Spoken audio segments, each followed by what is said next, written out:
नमस्कार संस्कृत के प्रिय विद्यार्थियों, आप सभी का बहुत बहुत स्वागत है मैग्नेट ब्रेंच हिंदी मीडिया पर। मैं पंकज तिवारी। जैसा कि मैंने आपसे वादा किया था कि मैं बहुत जल्द इसका अगला भाग लेकर के आऊंगा, तो आप लोगों ने बुद्धिर बलवती सदा नामक जो पाठ है उसको पूरा कर लिया है। 2 भागों में हम लोगों ने चैप्टर का एक्सप्लेनेशन किया। आज हम तृतीय भाग लेकर के आए हैं, तो इसका हम करेंगे आज सॉल्यूशन, ठीक है ना। तो एनसीईआरटी जो हमारा सॉल्यूशन है उसका अभ्यासकार है, आज हम उसको करने वाले हैं। आप लोग बिल्कुल अपनी बुक को, अपनी पुस्तक को अपने सामने रखें और जो इससे बनने वाले प्रश्न हैं वो आप प्रश्न करेंगे हल, ठीक है ना। ये तो केवल अभ्यास कार्य के हैं और इससे अधिक बनने वाले जो प्रश्न होंगे वो हम आगे के वीडियो में एमसीक्यूज वगैरह में, एमआईक्यूज वगैरह में लेकर के आएंगे, ध्यान रखिएगा। लेकिन अभी जो हमारे इस पाठ्य पुस्तक में दिए हुए हैं उनको तो आपको बहुत अच्छे से करना है, ध्यान रखें। आप भी अपनी बुक को अपने सामने रखेंगे। लिखा हुआ है कक्षा 10वीं संस्कृत सैमुसी द्वितीय भागा, बुद्धिर बलवती सदा एनसीईआरटी सॉल्यूशंस, ठीक है ना।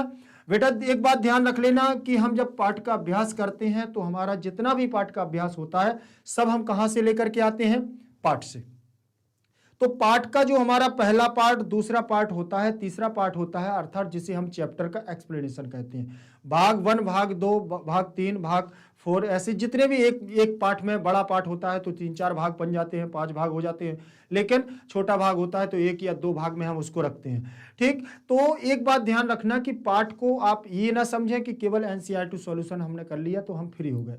आपको पाठ पढ़ने से, जितना अच्छा आप पाठ पढ़ने से कर सकते हैं उतना आप केवल सॉल्यूशन से नहीं कर सकते।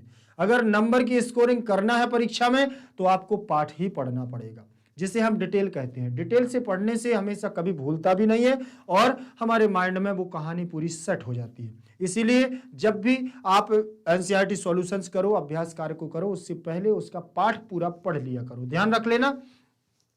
देखें जैसे हमारी बुद्धिर बलवती सदा में ये चित्र अंकन किया गया है। ये चित्र है, ये हमारी इस जो यहां पर दिया गया है ये चित्र, ये बुद्धिर बलवती का है। जो बुद्धिवती पत्नी है, राज सिंह की पत्नी है, उसकी पत्नी का नाम है बुद्धिवती और उसके 2 बालक हैं और जंगल में जा रहे हैं। ये बाघ उसको दिख जाता है, ठीक। यही पूरी कहानी है जो इस चित्र में दिख रही है। अब आगे चलते हैं हम लोग उसी क्रम में। अभ्यास में पहला प्रश्न आपकी पुस्तक पर दिया हुआ है और यहां कंप्यूटर स्क्रीन पर दिया हुआ है, ध्यान रख लेना। आपकी मोबाइल स्क्रीन पर जो दिख रहा है वो पहला प्रश्न है, एक पदेन उत्तरम लिखत। एक पद के द्वारा उत्तर को दो। एक पद के द्वारा, देखिए एक पद के द्वारा ऐसा मैंने क्यों कहा? एक पद के द्वारा, एक पद के द्वारा उत्तर को दो। किसको दो? उत्तर को दो। अगर मैंने ऐसा लिख दिया तो ये बिल्कुल इसका मतलब ये है। इसका मतलब जो यहां संस्कृत में लिखा है ये आपका ट्रांसलेशन हिंदी में किया है, ठीक। अब वो कह रहा है एक पद के द्वारा। एक पद के द्वारा मतलब एक पदेन है। एक पद के द्वारा मतलब एक पदेन और उत्तर को दो। उत्तर को मतलब उत्तरम और लिखत माने लिखो। उत्तर को दो या लिखो, यहां होगा लिखो, लिखो, ठीक। अब लिखो, तो लिखत माने लिखो और उत्तरम माने उत्तर को। तो इस प्रकार से ये प्रश्न हमारा यहां पर दिया हुआ है। अब यहां पर ये पद के द्वारा आया है। क्यों आया है? क्योंकि इसमें तृतीय विभक्ति लगी है। जैसे रामेण, वैसे ही रामेण के बाद हो जाएगा पदेन। फलेन देखा होगा आपने, फल के रूप देखे होंगे फलेन। आपने बालक के रूप पढ़े होंगे बालकेन, वैसे ही बनेगा फलेन। उत्तरम बना हुआ है, ये द्वितीय विभक्ति में बना हुआ है उत्तरम। जैसे फलम फले, जैसे द्वितीय विभक्ति में फलम फले फलानी, फलम फले फलानी। उत्तरम उत्तरे उत्तराणी, उत्तरम उत्तरे उत्तराणी। तो उत्तरम पहला और द्वितीय में हमारा समान बनता है, तो द्वितीय विभक्ति। और लिखत जो बना हुआ है ये लोट लकार में बना हुआ है। कहां बना है? लोट लकार आज्ञार्थक। लोट लकार कहां? आज्ञार्थक। और इसमें बनता है प्रथम पुरुष, प्रथम पुरुष वो सॉरी मध्यम पुरुष बहुवचन में बनता है। मध्यम पुरुष बहुवचन में बनता है हमारा कहां? ये मध्यम पुरुष बहुवचन में बनता है लिखत, ठीक। तो इतना ध्यान रखना। फिर इसके बाद मैं आपको जब लकार पढ़ाऊंगा तो ये सारी चीजें आपको बताऊंगा, ठीक। लेकिन यहां पहला प्रश्न दिया हुआ है आपका, देखें पहले प्रश्न में लिखा है बुद्धिमती कुत्र व्याघ्रम ददर्श। बुद्धिमती के द्वारा कहां पर व्याघ्र माने बाघ को ददर्श माने देखा गया। बुद्धिमती ने कुत्र कहां व्याघ्र को देखा, कहां पर देखा है, तो वो बताने की जरूरत है क्या? गहन कानने। कहां देखा है बेटा? गहन कानने। और गहन कानने का मतलब होता है घने जंगल में। कहां देखा है? घने जंगल में। कहां देखा था? जंगल में। ठीक, गहन कानने मतलब घने जंगल में। अब बुद्धिमती कुत्र व्याघ्रम ददर्श। ठीक, तो यहां देख लेना है कि ये लिखा है बुद्धिमती और कुत्र की जगह पर क्या है? गहन कानने। गहन कानने ये जो हमारा जुड़ेगा ये कहां? कुत्र हमारा क्या है? प्रश्नवाचक। प्रश्नवाचक शब्द है, ये सर्वनाम शब्द है। कुत्र माने कहां। क्या है ये? कुत्र मतलब कहां, जो हमें क्या देता है? यहां पर प्रश्न बनाने का शब्द है।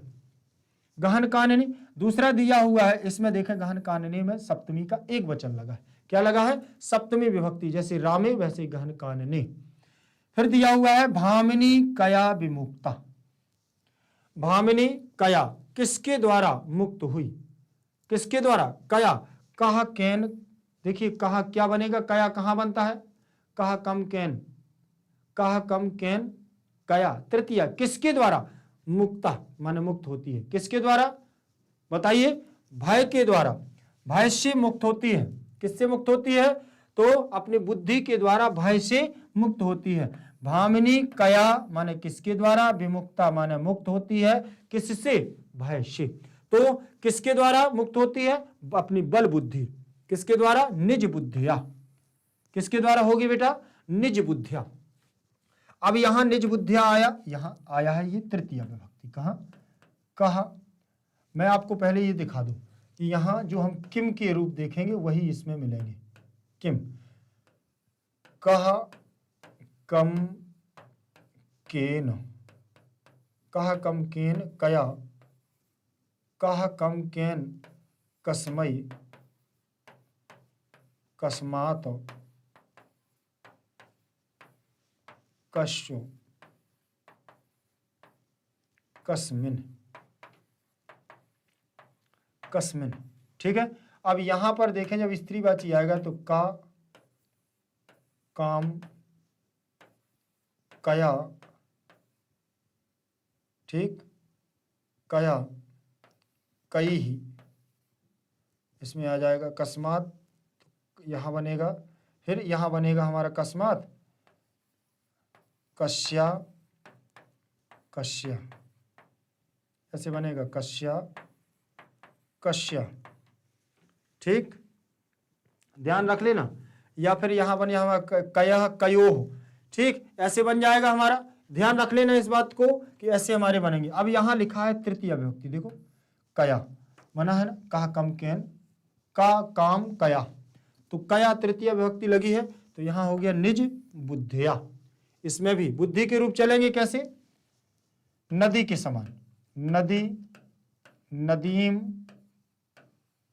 नद्या ऐसे बनेगा हमारा बुद्धि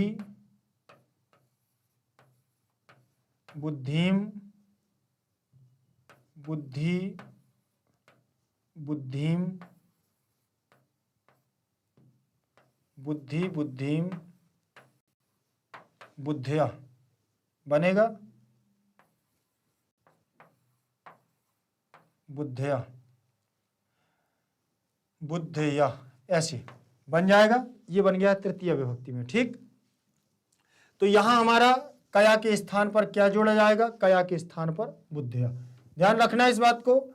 आगे देखेंगे, आगे हमारा होगा सर्वदा सर्वकार्येषु का बलवती। सर्वदा माने हमेशा, सर्वकार्येषु माने सभी कामों में, का माने कौन, बलवती माने बलवत होता है। कौन बलवत होता है? तो बताएं जल्दी से, क्या बलवान होता है? हमेशा सभी कामों में कौन? बुद्धि। कौन होता है? बुद्धि। देखें ये का की जगह क्या हो जाएगा?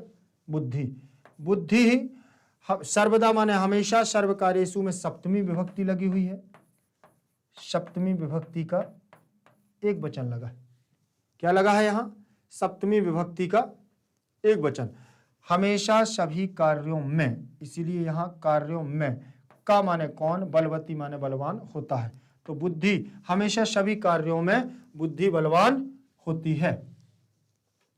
आगे देखें, फिर इसके बाद चौथे नंबर का दिया हुआ है व्याघ्र कस्मात बिभेति। व्याघ्र माने बाघ किससे डरता है? किससे डरता है बताए जल्दी से। किससे डरता है? मानुषात, मनुष्य से डरता है। किससे डर करके भाग गया था? व्याघ्र किससे डर करके भागा था बेटा? बता जल्दी। देखें इसमें क्या है, व्याघ्र कस्मात बिभेति, मानुषात, मनुष्य से। व्याघ्रात में, ये कस्मात में देखें कौन सी विभक्ति लगी? पंचमी। कौन सी लगी है? पंचमी विभक्ति का एक वचन। जैसे बनता है हमारा रामात, वैसे ही बनेगा हमारा क्या? कस्मात। कैसे?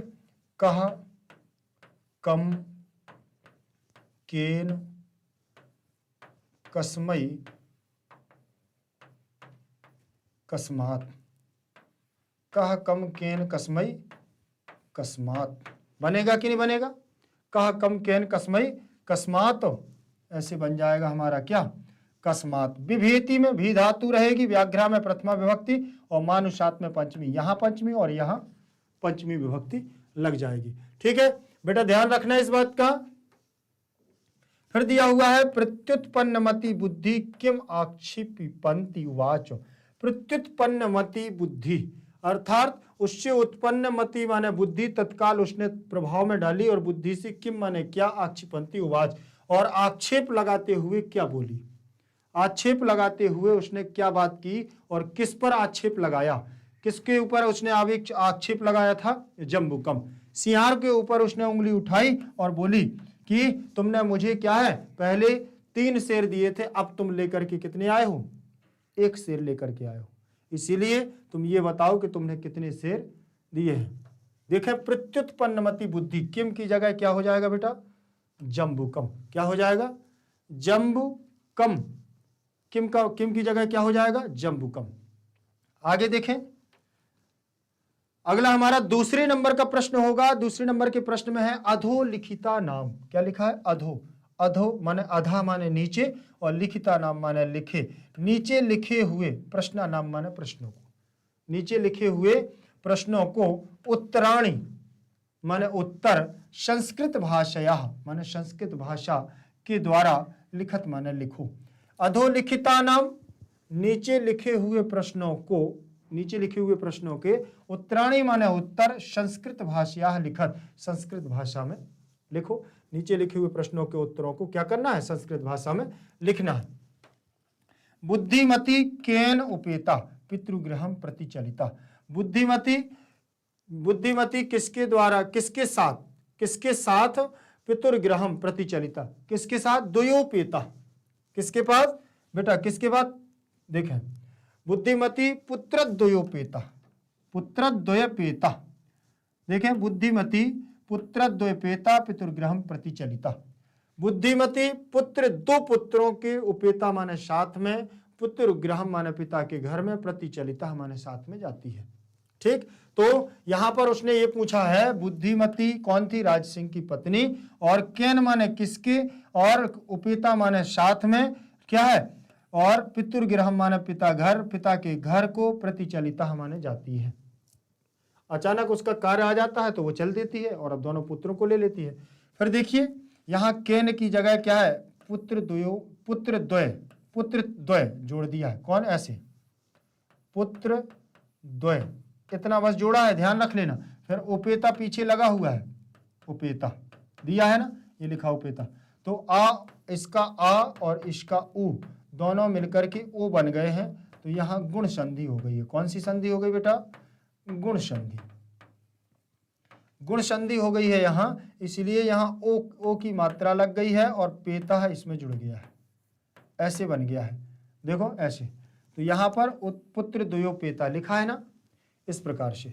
आगे देखें, व्याघ्रा किम विचार पलायता। व्याघ्र माने बाघ, किम माने क्या, विचार माने सोच करके, पलायता माने भागा। क्या विचार करके भागा था वहां से? कि देखो कि व्याघ्र मारी इति विचार व्याघ्र पलायिता, बोले ऐसा लगता है कि ये व्याघ्र मारने वाली है, काचित व्याघ्र मारी, इयम काचित व्याघ्र मारी, ये इति विचार व्याघ्र पलायिता, बोले लगता है कि ये शेर मारने वाली है, शेरनी मारने वाली है, ये बाघों का क्या करती है, शिकार करने वाली है, इसीलिए ये विचार मन में उसने सोचा और वहां से क्या हो गया, बाघ भाग गया। तो इयम काचित व्याघ्र मारी, इयम काचित व्याघ्र मारी इति विचार व्याघ्रम पलायिता, यह विचार करके वहां से व्याघ्र शेर क्या हो गया, बाघ वहां से भाग गया। इयम काचित व्याघ्र मारी, यह कोई व्याघ्र बाघ को मारने वाली है और बहुत भयंकर है, खतरनाक है, इसलिए भागो यहां से।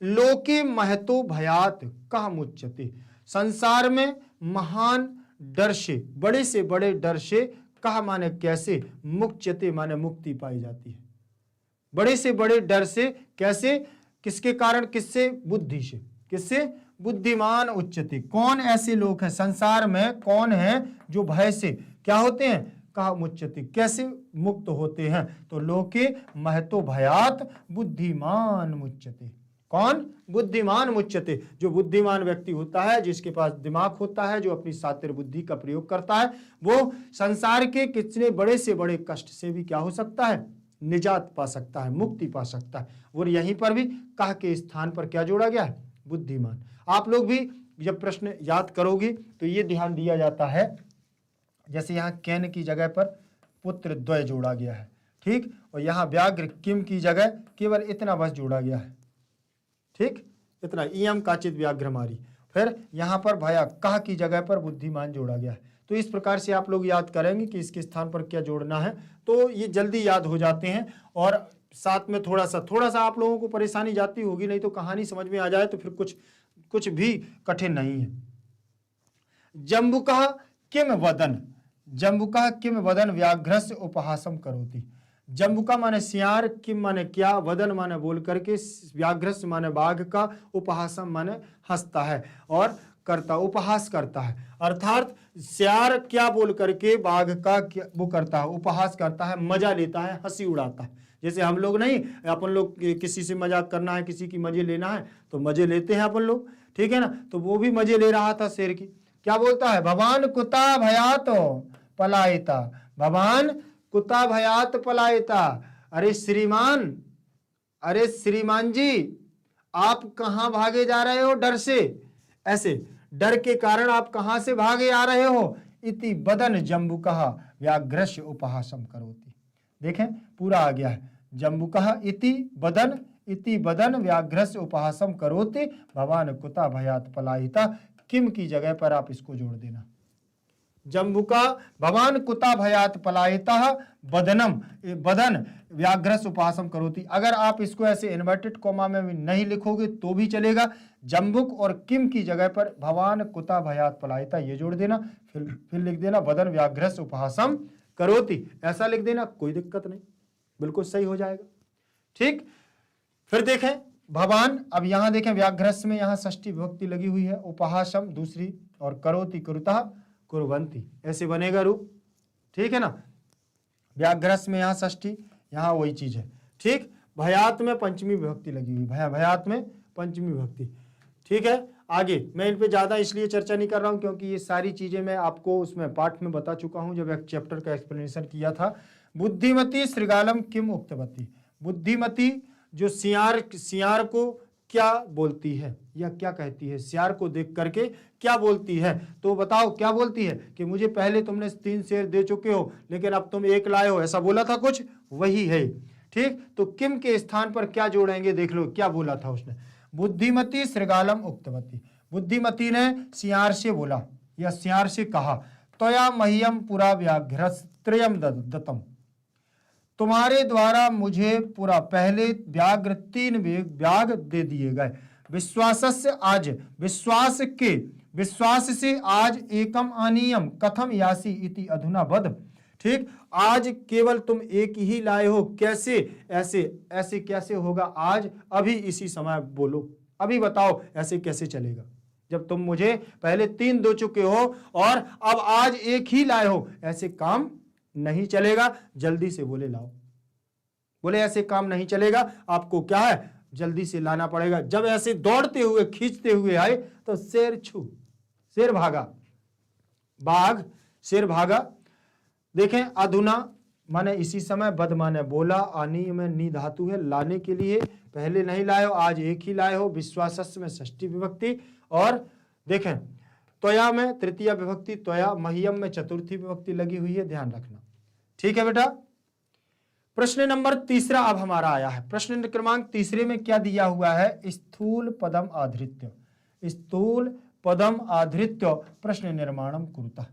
ठीक, तो स्थूल पदम मतलब जो हमारे मोटे पद दिए हुए हैं, ये है ना स्थूल पदम, ये इनकी जगह पर क्या करना, इनको आधार मान करके, आधृत्य माने आधार मान करके प्रश्न निर्माणम कुरुत, इनके स्थान पर प्रश्नवाचक शब्दों को लिखना है, प्रश्नवाचक चिन्हों को लिखना है। ठीक, अब प्रश्नवाचक चिन्ह क्या होते हैं? मैंने बताया था ना, कहा कम कैन, ऐसे आता ना, कहा कम कैन, कस्मई, कस्मात, कस्मात, कस्य, कस्मिन, कस्मिन, ये होते हैं ना, इन्हीं के आधार पर यहां पर लिखना है। ठीक, तो यहां देखें पहले तो लिखा है तत्र माने वहां, राज सिंहा माने राज सिंह, नाम राजपुत्र बचती है इसमें, वहां पर। ठीक, कौन? राज सिंहा माने कहा नाम राजपुत्र बचती, किस नाम का राजपुत्र वहां रहता था, वहां किस नाम का राजपुत्र रहता था, बताओ जल्दी से। तो मैंने तो कहा बताया है, तो राज सिंहो लिखा है तो वहां होगा राज सिंहा। ठीक, तो कहा आ गया है, आया कि नहीं आया? तत्र कहा, क्योंकि प्रथमा विभक्ति का एक वचन लगा हुआ है, तो प्रथमा विभक्ति का एक वचन यहां लगा हुआ है। ये पहला, दूसरा, तीसरा, चौथा, पांचवा, छठवां, सातवां, प्रथमा, द्वितीय, तृतीय, चतुर्थी, पंचमी, षष्ठी, सप्तमी, सातों विभक्ति हो गई। तो यहां प्रथमा विभक्ति लगी हुई है राज सिंहा, तो यहां हो जाएगा कहा। फिर यहां लिखा हुआ है बुद्धिमती चपेटिया पुत्रौ प्राहर्तवती, बुद्धिमती ने चाटे से दोनों पुत्रों को मारा, तो चपेटिया लिखा हुआ है, तो यहां हो जाएगा किसने? बुद्धिमती स्त्री है, तो यहां हो जाएगा का काम कया, क्या हो जाएगा? कया हो जाएगा, कया, कया पुत्रों चपेटिया, किसके द्वारा पुत्रों को मारा? चपेटिया। देखो जरा, यहां हो गया ना कया। ठीक, कया, बुद्धिमती कया पुत्रौ चपेटिया प्रहर्तवती, किसके द्वारा मारा था? हाथ के द्वारा, चपेटे के द्वारा, चाटे के द्वारा। व्याघ्रम दृष्टवा धूर्ता श्रृगाला अवदत, व्याघ्र को देख करके धूर्त सियार बोला, तो यहां होगा कह कम, क्या होगा? कम। देखा जरा, कम आ गया, क्योंकि यहां द्वितीय विभक्ति लगी है, और यहां द्वितीय विभक्ति देखो ये लगा है कम, लगा है ना। तो देखो यहां द्वितीय, अब यहां जो बना हुआ है ये स्त्रीवाची है, ऐसे बनता है ना, का काम कया, ये तृतीय, ये स्त्रीलिंग है, ये पुल्लिंग, ये पुल्लिंग है, ये स्त्रीलिंग है। ठीक है, इसलिए यहां हमारा बन गया है कया। समझ में आया? अब ये पुल्लिंग और ये स्त्रीलिंग था। अब इसके बाद आप देख लेंगे आगे का, देखें उसने कहा कि कम माने कौन, क्या वो किसको देख करके, धूर्त माने दुष्ट, सियार अबदत माने बोला, किसको देख करके? व्याघ्र शेर को देख करके, बाघ को देख करके बोला था ना। देखें आगे, अगला दिया हुआ है तुम मानुषात विभेति, तुम मनुष्य से विभेति माने डर गए, तो यहां क्या हो जाएगा? मानुषात में हो जाएगा कस्मात। देखो यहां, तुम कस्मात विभेति, तुम किससे डर गए हो? तो बोले मानुषात, किससे डर गए हो? देखो कस्मात लिखा है ना, कस्मात, यहां देख लो कस्मात लिखा है कि नहीं, लिखा है ना, लिखा है ना। यहां किससे डर गए हो? बोले कस्मात, तुम कस्मात विभेति, तुम किससे डर गए हो? बोले मानुषात, मनुष्य से। बोले पुरा त्वया मह्यम व्याघ्र त्रयम दत्वम, पहले तुम्हारे द्वारा मुझे क्या दिए गए? व्याघ्रम त्रयम, बाघ, 3 बाघ दिए गए। ऐसा किसने कहा था? किसने कहा था? मह्यम माने मुझे, तो यहां क्या हो जाएगा? आहम, देखो मह्यम, मह्यम की जगह हमारा हो जाएगा कहा कम कैन कस्मई। ठीक है ना, तो यहां हो जाएगा हमारा क्या हो जाएगा? कस्मई। देखो चतुर्थी विभक्ति में लगा है ना कस्मई। पुरा त्वया, पुरा त्वया तुम्हारे द्वारा, कस्मई माने किसे, किसे? व्याघ्र 3 दिए गए थे, बाघ 3 दिए गए थे, पहले तुम्हारे द्वारा किसे 3 भाग दिए गए थे? मह्यम माने मुझे। बुद्धिमती ने कहा था ना ये बात कि मुझे तुम्हारे द्वारा 3 भाग दिए गए। तो आप जब भी ये प्रश्न निर्माण करने वाले हों तो आपको इन रूपों से दिमाग में लगाना पड़ता है कि कौन सा होगा। मैंने बताया ना, इसमें प्रथमा लगी थी तो प्रथमा लगा दिया, दूसरी लगी थी तो कम लगा दिया। ये प्रश्न निर्माण करने का सबसे शॉर्ट तरीका है और सबसे अच्छी ट्रिक है। ठीक, चलिए आगे देखेंगे। इसका हम आगे का प्रश्न देखेंगे। अगर चौथे नंबर का प्रश्न क्या कह रहा है अभ्यास का हमारा, देखें। अब इसके लिए लिखा हुआ है अधोलिखितानि। क्या लिखा है बेटा? अधोलिखितानि मतलब नीचे लिखे हुए।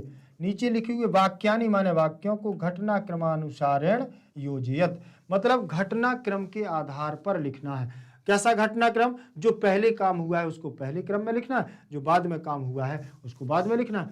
चलिए, लिखा हुआ है व्याघ्रस्य व्याघ्रमारी इति इयम इति मत्वा पलायिता। व्याघ्र मारी, बोले व्याघ बाघ बाघ मारी, इसको देख करके मत्वा पलायिता, वहां सर से क्या है? डर करके भाग आया। ये अभी की बात तो है नहीं है, चलो इसको छोड़ दे। फिर लिखा प्रत्युत्पन्नमति सश्रगालम आक्षिपंती उवाच। ठीक, ये तो लास्ट का है जब उसने उसके ऊपर उंगली उठा करके कहा था सियार से। जम्बुक कृतोत्साह व्याघ्रम पुनः काननम आगच्छत। और सियार के कहने पर बाघ पुनः दोबारा से जंगल में आ गया। ये भी हमारे बीच का पार्ट है। मार्गे सा एका व्याघ्रम अपश्यत, मार्ग में एक बाघ को देखा। तो ये भी कब है? जब वो घर से निकल करके जंगल में आ जाती तब का है। व्याघ्रम दृष्ट्वा सा पुत्रौ ताडयन्ति उवाच अधुना एकमेव व्याघ्र विभज्य भुज्यताम। ये भी लगता है शुरुआत में पहुंच रहे हैं धीरे धीरे। बाघ को देख करके दोनों पुत्रों को मारते हुए बोली कि अभी एक बाघ को विभज्य माने बांट करके खा लो। ये हमारा बीच का है। फिर बुद्धिमती पुत्र द्वयेन उपेता पितृगृहम प्रतिचरिता। ये सबसे नंबर का फर्स्ट नंबर का हमारा क्या है? वाक्य है। सबसे फर्स्ट नंबर का बुद्धिमती अपने दोनों पुत्रों के साथ पिता के गृह चलती है। फिर त्वं व्याघ्रस्त्रयम् आनेतु प्रतिज्ञाय एकमेव आनीतवान।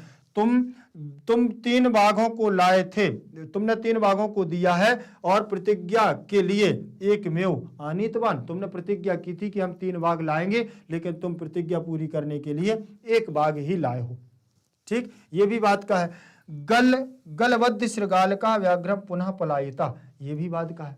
अब इसके बाद अब देखेंगे, अब इनका क्रम अपन को कहानी के हिसाब से आप देख लेना। पहले पिता के घर से चलती है, ठीक है, पिता के घर से चलती है और फिर इसके बाद दूसरा भाग हो जाएगा हमारा ये, पहला ये, दूसरा होगा ये। ठीक, मार्गे व्याघ्रम अपश्यत, फिर इसके बाद मार्ग में एक बाघ को देखा, दूसरा, फिर तीसरा बोले एक शेर को खा लो। फिर क्या होता है? जम्बुक उत्साह व्याघ्र पुनः काननम प्रतिज्ञा एकमेव आनियम पुनः पलायितः श्रृगालम आक्षिपन्ति इयम व्याघ्रम मारी पलायितः पुनः काननम आगच्छत। ठीक, तो इस प्रकार से अब ये 3, अब इनको आप क्रम से देख लेना। देखो ये बुद्धिमती पुत्र द्वयेन उपेता पितुर्गृहम प्रचलिता, फर्स्ट नंबर। मार्गी स एकम व्याघ्रम अपश्यत, दूसरा। मार्ग में एक बाघ को देखा। व्याघ्रम दृष्ट्वा स पुत्रौ ताडयन्ति, तीसरा। हो गया कि नहीं हो गया? व्याघ्रमारी इति मत्वा पलायिता, वहां से शेर भागा, तो चौथा। ठीक, जम्बुकृत उत्साह व्याघ्रम पुनः काननम आगच्छत, 5वां। ये तो क्रम से ही है सब, ठीक है ना? 5वां हो गया। फिर इसके बाद उन्होंने कहा प्रत्युत्पन्नमति सश्रगाला आक्षेपमति, जैसे दोबारा आ जाता है तो शेर के ऊपर आक्षेप लगाती है। और त्वं व्याघ्रम, तुमने प्रतिज्ञा ली थी कि मैं 3 बाघों को लाऊंगा और तुम एक ही लाए हो। गलबद्ध श्रृगाल का व्याघ्रम पुनः पलायिता, और गले में बंधा हुआ जो सियार था और से बाघ उसको लेकर के वहां से फिर से भाग गया। हो गया ना ये? अब आगे देखें,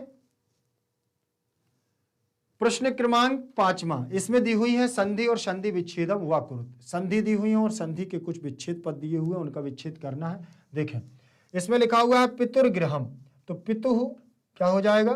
पितुः प्लस गृहम, पितुः प्लस गृहम, 1 प्लस 1, एक। अभी मैं बताऊंगा, ये सारी संधियां बताऊंगा, अभी तो केवल इतना ही बता रहा हूं। अन्य प्लस अपि, तो यहां हो जाएगा अन्योपि। क्या बनेगा? अन्योपि, ऐसे बन जाएगा अन्योपि। इति प्लस उक्ता, तो यहां बनेगा इत्युक्ता, इत्युक्ता ये बनेगा, इत्युक्त्वा ये बन गया। यत्र आस्ते, तो यहां बनेगा यत्रास्ते, यत्रास्ते ये बन जाएगा यहां। अब इनको हम क्या करते हैं, इधर देख लेते हैं एक एक को। ठीक, ये आपको समझ में आ गया यहां। चलिए, अब ये समझ में आ गया होगा तो आप इनको देखो, 1 मिनट ऐसे देख लो। हो गया, देख लिया ना, बिल्कुल सेम वैसे हो गया। अब देखें पितु प्लस गृहम, पितुः प्लस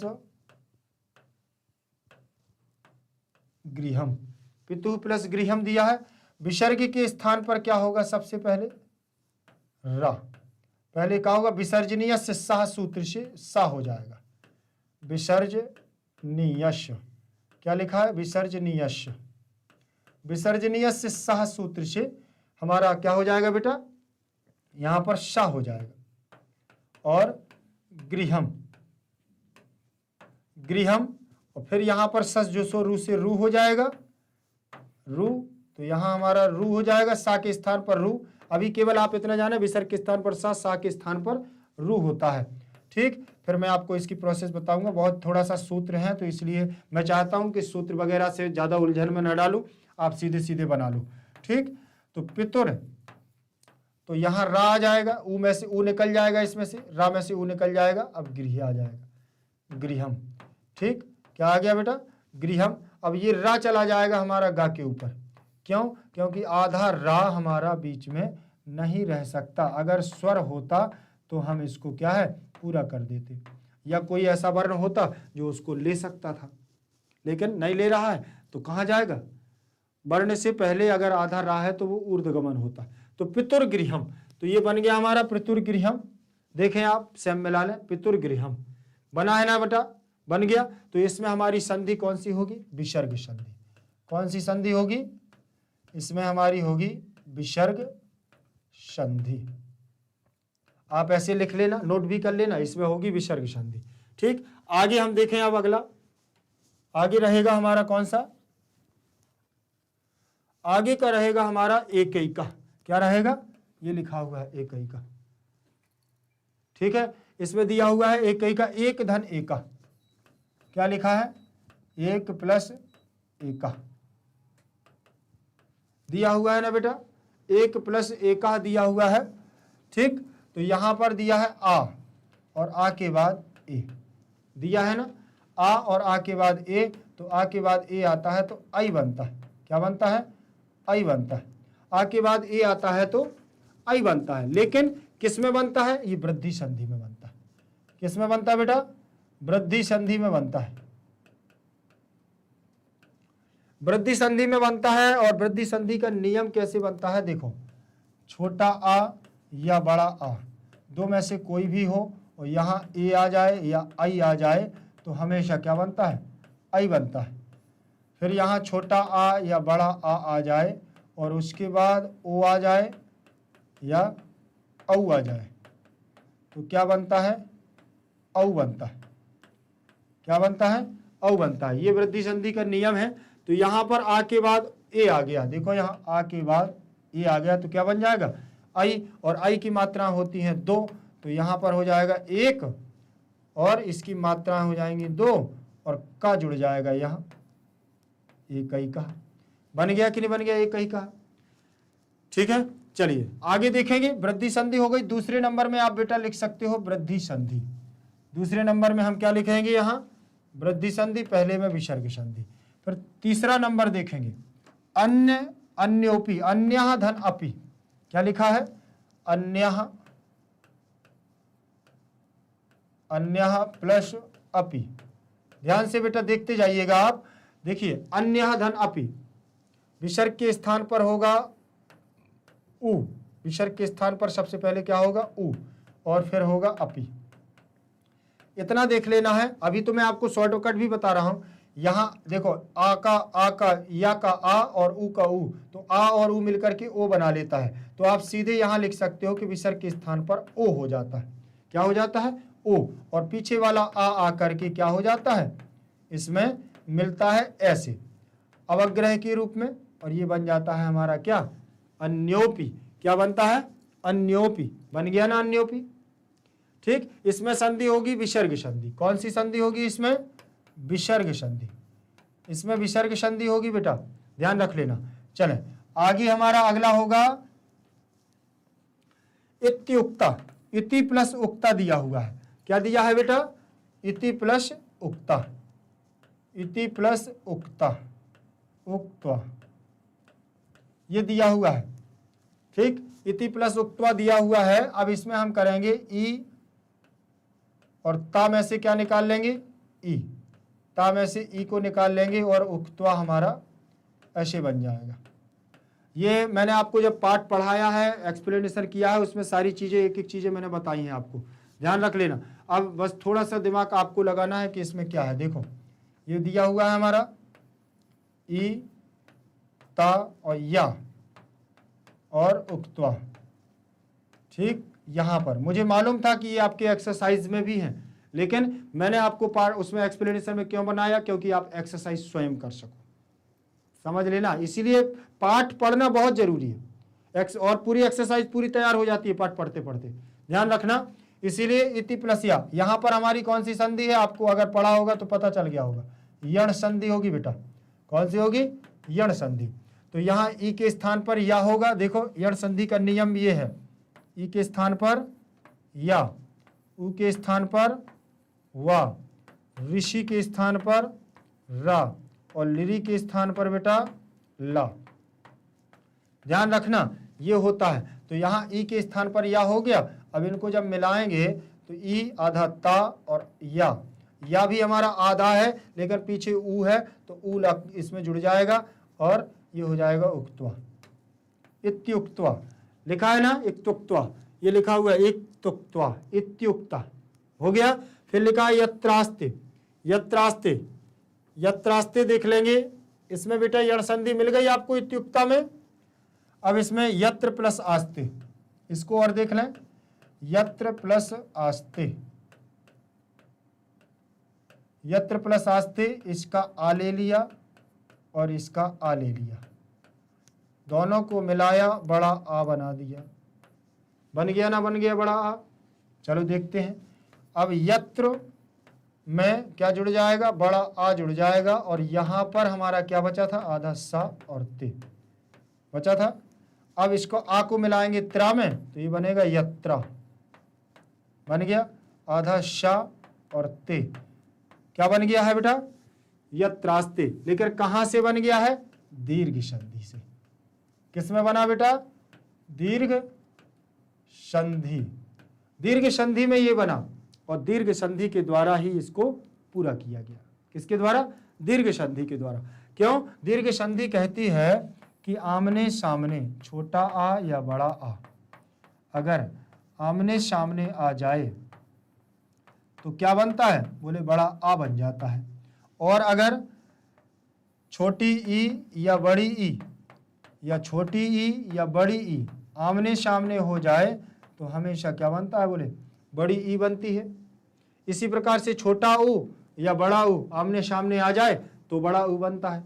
तो दीर्घ संधि का नियम यही है और दीर्घ संधि का सूत्र ये वाला, ये नियम, इस सूत्र के नियम के आधार पर चलते हैं। पूरी संधि अकः सवर्णे दीर्घा, इसके आधार पर हमारी संधि चलती है। ध्यान रख लेना, अकः सवर्णे दीर्घा, इसके आधार पर पूरी संधि हमारी चलती है। कौन सी पूरी, मतलब दीर्घ संधि पूरी, और बाकी संधि नहीं, सबके अलग अलग सूत्र होते हैं। ये दीर्घ संधि का सूत्र है, अकः सवर्णे दीर्घा। चले बेटा आगे देखें। तो अभी एक साथ इनकी सारी संधियों को देख लो, किसमें कौन सी संधि है, और जल्दी से हम आगे बढ़ेंगे एक्सरसाइज को। ठीक है, इसमें हो जाएगा बेटा विसर्ग, एक बार आप ऐसे नोट कर लो, विसर्ग संधि। इसमें हो जाएगी वृद्धि संधि, इसमें होगी वृद्धि संधि। ठीक है, विसर्ग संधि, वृद्धि संधि। ठीक, यहां रहेगा हमारा अन्य प्लस अपि, यहां पर भी विसर्ग संधि ही रहेगी, विसर्ग संधि। ठीक, यहां हो जाएगा हमारा यण संधि, यहां होगी यण संधि। क्या होगी यहां, यण संधि। फिर यहां क्या होगा हमारा, दीर्घ संधि, यहां होगी दीर्घ संधि।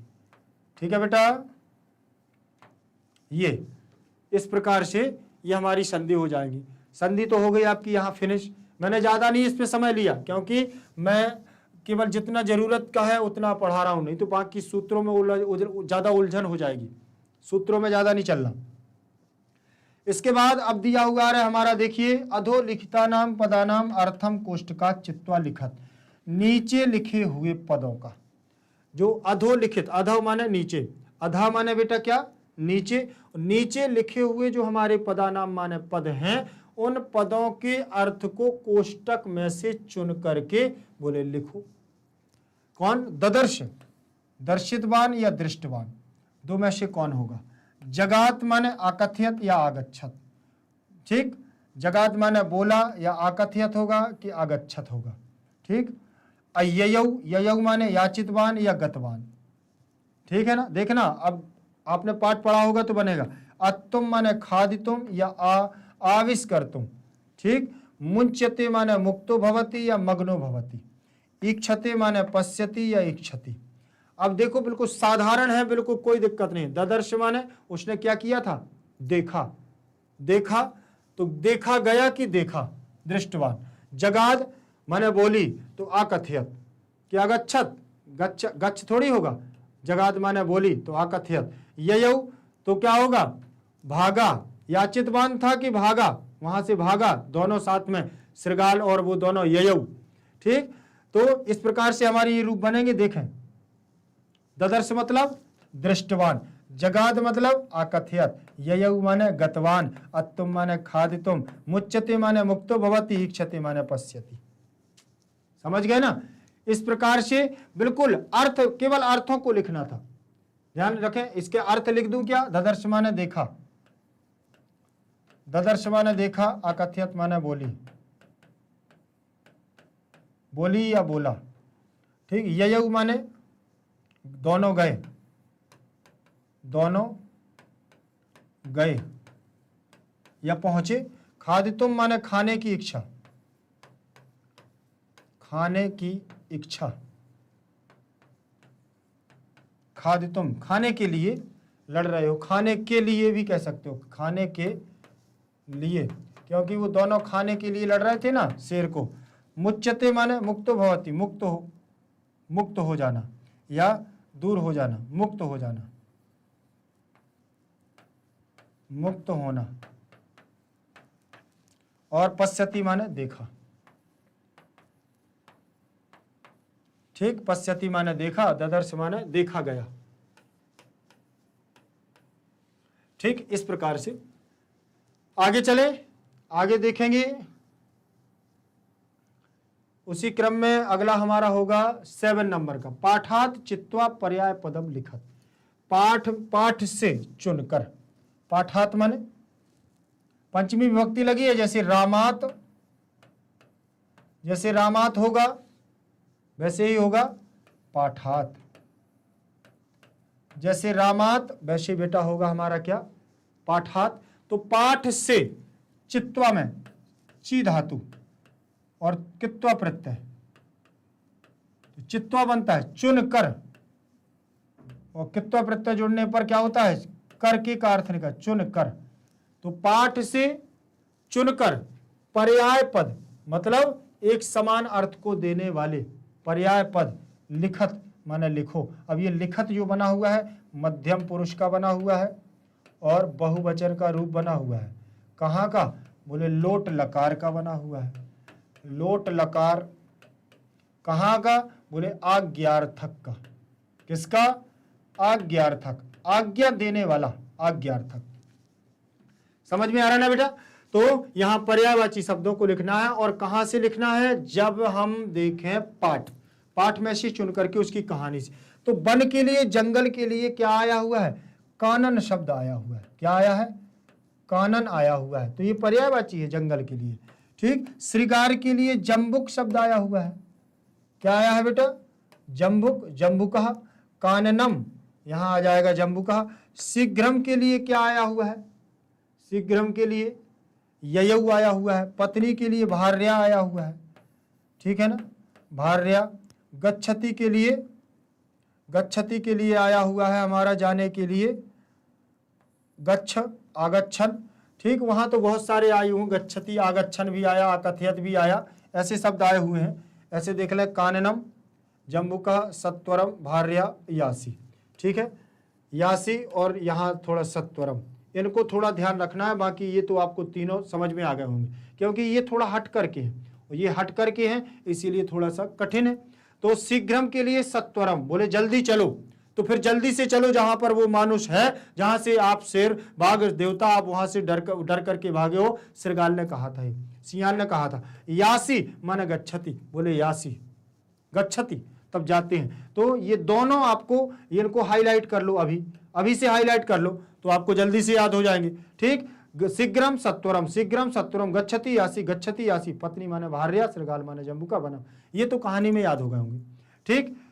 तो पर्यायवाची शब्द हुए। अब इसमें ये बात ध्यान रख लेना कि इसमें देखो हमारा प्रथमा लगा हुआ है, इसमें भी प्रथमा का एक वचन लगा है, इसमें भी प्रथमा का एक वचन, इसमें भी प्रथमा। ये भी हमें बहुत महत्वपूर्ण होता है देखना, जो जिस विभक्ति का होता है उसी विभक्ति का उसका पर्यायवाची सही होगा। शीघ्रम सत्वरम, पत्नी में एक वचन लगा तो भार्या में एक वचन लगा। गच्छसि में हमारा मध्यम पुरुष एक वचन लगा, जैसे पठति, पठता, पठंती, पठसी, पठता, पठत, तो बनेगा गच्छति, गच्छता, गच्छन्ति, गच्छसि, गच्छथा, गच्छत, गच्छामि, गच्छावः, गच्छामः, देखा है ना। फिर ऐसी बनेगा, ये हमारा मध्यम पुरुष में यासी बनेगा कि नहीं बनेगा। तो ये भी मध्यम पुरुष का एक वचन का, ये भी मध्यम पुरुष एक वचन का हमारा रूप है, ध्यान रख लेना इस बात का। आगे देख लेंगे इसको, आगे देखें, हमारा प्रश्न क्रमांक हमारा 7वां आया हुआ है, ठीक। अब इन्होंने कहा है कि पाठात चित्वा, क्या कहा बेटा, पाठात चित्वा विपरीतार्थक पदम। अभी जस्ट इसके पहले हमने क्या कहा, पाठात चित्वा पर्याय पदम लिखत, अब उसने कहा पाठात चित्वा विपरीतार्थक पदम। वहां पर्याय का मतलब था एक जैसे शब्द, और विपरीतार्थक का मतलब होता है विलोम या अपोजिट वर्ड, जिसे आप बोलते हैं विलोम पद। विलोम पदों को देखना है, तो विलोम पद का मतलब होता है जस्ट उल्टा, विपरीतार्थक पद का मतलब क्या होता है, जस्ट उल्टा। उसका उल्टा और विपरीत कैसे होगा, तो प्रथमा का जैसे पहला है तो अंतिमा, प्रथमा का क्या होगा बेटा, अंतिमा। उक्त्वा का मतलब बोला, तो मौनम का मतलब चुप, ठीक। और अधुना का मतलब इस समय, तो उधर उस समय। अवेला मतलब प्रतिज्ञा, और अवेला माने नहीं प्रतिज्ञा, बेला माने प्रतिज्ञा। और बुद्धिहीना तो बुद्धिर्भति, बुद्धिमान। देखें, द्वितीय, प्रथमा का द्वितीय, उक्त्वा, उत्वा का श्रुत्वा, अधुना का देखो पश्चात, अवेला का बेला, बुद्धिहीना का और बुद्धिमती। देखें, अब यहां पर प्रथमा एक वचन, द्वितीय एक वचन, ठीक। उक्त्वा, श्रुत्वा, इसमें हुआ, इसमें हुआ, एक समान बनना चाहिए, ध्यान रखना बेटा, क्योंकि इसमें दिया है अधुना, इसमें पश्चात। अधुना माने इस समय, पश्चात माने बाद। अलबेला, अबेला माने प्रतिज्ञा नहीं की, और बेला माने प्रतिज्ञा। बुद्धिहीना माने बुद्धि से हीन, और बुद्धिमती का मतलब होता है जो बुद्धि जिसकी परफेक्ट होती है, ठीक। आगे देख ले, इसके बाद हमारा एनसीईआरटी सॉल्यूशन फिनिश। दिमाग में आए ना, अभ्यासकार हम लोगों ने पूरा कर लिया है। इसके बाद हम बहुत जल्द लेकर के आएंगे, तब तक के लिए आपको अद्भुत बेस्ट धन्यवाद करता है। जयतु संस्कृतम, जयतु भारत।